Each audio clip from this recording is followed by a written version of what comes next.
Hello YouTube and welcome back to Let's Play Castle Crashers. In this episode we're going to the lava world. And this is always a stage that kind of gives me a bit of trouble because I'm never really sure if this is the right stage to go to next or if the industrial factory is the one I'm supposed to go to next. And you'll kind of figure out why after I'm done with this level and show you the beginning of the industrial factory. So anyways, off screen, I started a different character, and I was only increasing his attack power, and as soon as I got to like level 10, I noticed that I only had 6 more points left to upgrade until I had full attack power. So that means that at level 13, yes, I would have full attack power, at least as far as I can upgrade it. The weapons and the animal orbs do give you extra stats that aren't necessarily within your like your upgraded stats. Like you have a max of 26 points that you can put into any one stat. And then I also found out that this elephant does increase your attack power, and then just say it increases it by 1, so then that's 27 attack power. And then if you use a weapon that increases it by 5, then that's 32 attack power. So I'm not really sure what the point of me explaining that was, but here I have a sandwich, and it makes me giant and massive, and I'm not really sure what the point is other than to rip off that door. And I guess it makes me stronger, but I'm never really sure about that. I've only ever used it to open doors. So then it says Volcano Town, no active volcanoes, which I mean I half expected like them to use some kind of gimmick where the lava would shoot up and destroy the no active volcanoes. But yeah, these enemies are a little difficult. Also, on that character where I did have all that attack power on that one character, it was very difficult to get through this level because a lot of these enemies did a lot of damage to me because I didn't have any defense. Even though I was doing about 20, I think maybe 30 damage, I don't remember exactly, but I was doing more damage to them, so I was killing them quicker than I am in this character, but they were doing a lot more damage to me, so it was a lot more difficult.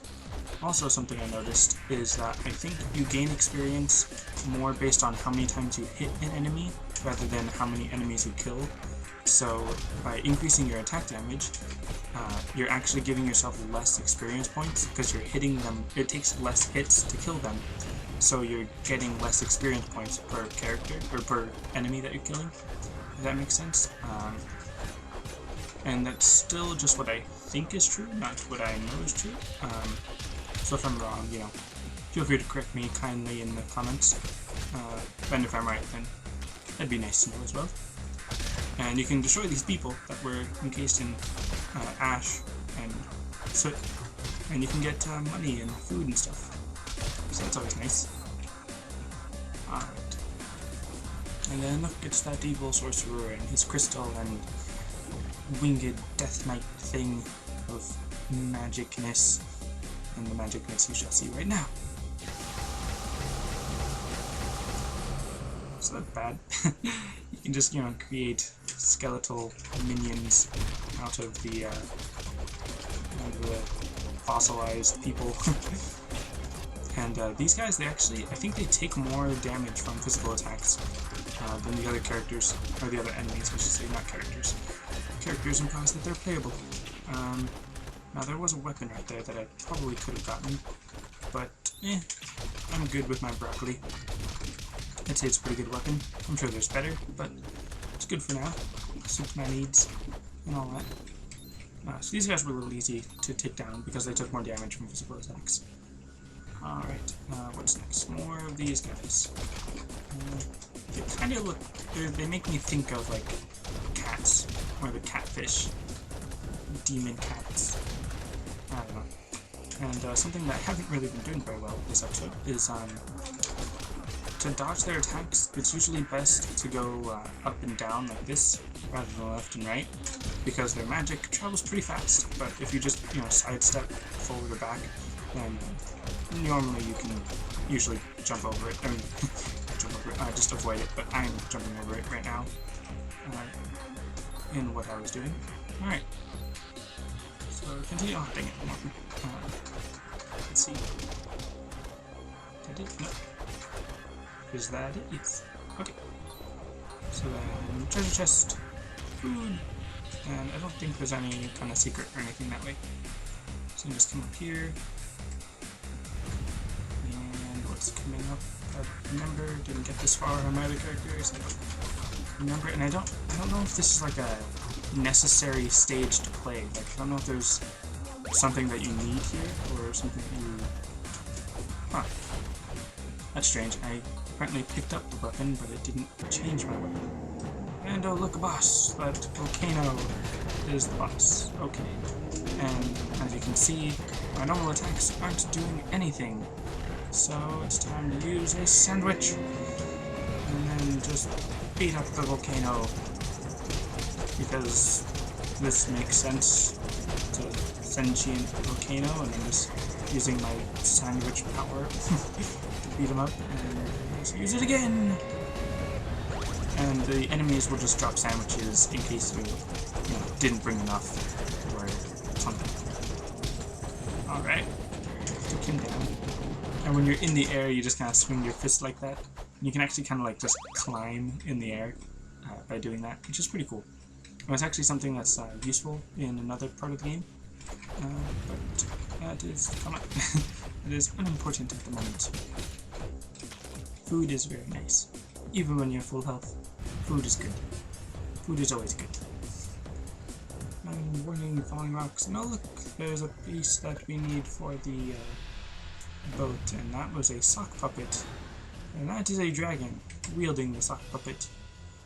And yes, I did just say he's wielding a sock puppet. Alright, so I don't really remember too much about how to beat this guy, but I'm going to use a sandwich and use this climbing technique that I was just talking about.